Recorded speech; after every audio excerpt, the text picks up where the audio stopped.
Bonjour, je m'appelle Michelle Tchongan, je suis sénégalaise.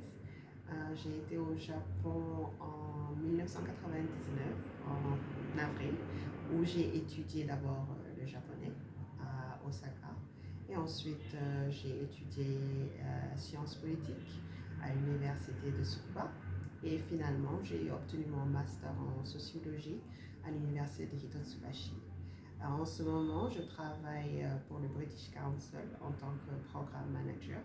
Mais avant, j'ai travaillé pour la JICA, la coopération japonaise, pendant 5 ans à Dakar. Les études au Japon ont impacté ma carrière parce que déjà, je parlais le japonais. Et donc, ça a été un atout pour trouver du travail d'abord à la coopération japonaise. Ensuite, je fais, en dehors de mon travail, je fais aussi des traductions. Donc, le japonais me sert beaucoup. J'ai vécu au Japon pendant plus de 10 ans. Et quand je faisais mes études, j'ai fait mes études pendant 7 ans. Et durant ces 7 ans, bien sûr, j'ai fait plein de travail à mi-temps. J'ai travaillé comme caissière d'abord dans un 7-Eleven où voilà, je m'occupais de la caisse et j'arrangeais pour les bento et tout ça. Et ensuite, j'ai donné des cours d'anglais. J'ai donné aussi des cours de français. J'ai fait de la traduction aussi. J'ai aussi travaillé, c'est un stage, j'ai fait 2 stages dans des organisations internationales et à NGO, comme Save the Children, où j'ai été assistante administrative. J'ai beaucoup aidé dans la création de programmes aussi, surtout avec Save the Children. Voilà. Bon, la recherche de travail au Japon a été difficile pour moi parce que je n'étais pas très organisée, je dois l'admettre. Donc, pour trouver une compagnie qui voulait de moi, mais aussi qui répondait à mes critères, qui étaient la proximité de l'endroit où j'habitais, par exemple, le fait que je pouvais prendre assez de vacances pour venir au Sénégal aussi, et qui avait un certain standing international, parce que je ne voulais pas seulement que ce soit totalement japonais, je voulais que ce soit aussi international. C'était assez difficile de trouver ça. Et comme je n'étais pas bien organisée, la recherche était un peu difficile. Cela dit, l'avantage que j'ai eu, c'est le fait d'être à Hitotsubashi. Les compagnies japonaises vous appellent directement, ils vous envoient des emails pour vous inviter à venir les rencontrer. Ils sont déjà intéressés par votre profil, donc ça c'était un plus.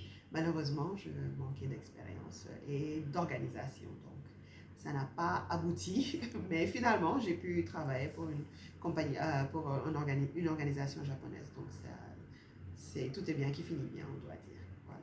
Bon, comme je disais, pendant longtemps je n'ai pas travaillé parce que j'étais à la maison, je m'occupais des enfants. Cela dit, je faisais des travaux à mi-temps, donc je faisais de la traduction déjà entre le japonais et le français, japonais-anglais. Et donc, bien sûr, si je n'avais pas appris le japonais, je ne serais pas capable de faire ces traductions jusqu'à présent. Donc ça, c'est un.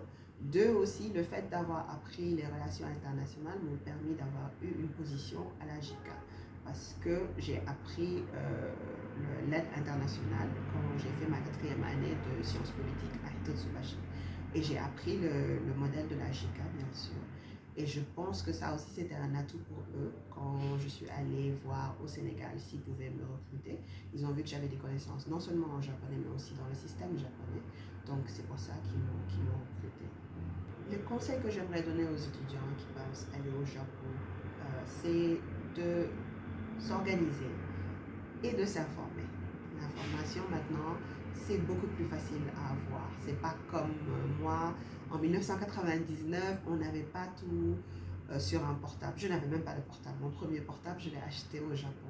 Donc, je leur dis, l'information est à portée de vos mains, donc informez-vous. Allez sur Google, allez sur les universités qui vous intéressent et faites des recherches sur ce qu'ils vous offrent avant même de quitter pour aller au Japon.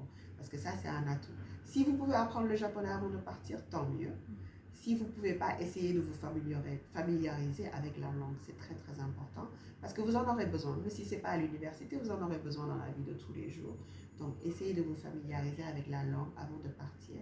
Et arriver là-bas, essayez d'avoir de bonnes relations avec vos professeurs et de bonnes relations avec vos senpai parce que c'est eux qui vont vous guider, c'est eux qui vont vous donner les conseils. Comme vous êtes nouveau, vous ne savez pas grand-chose. Ils seront là pour vous apporter le support. Donc, ayez une bonne relation avec ces personnes-là. Je pense que c'est ce que je peux leur conseiller.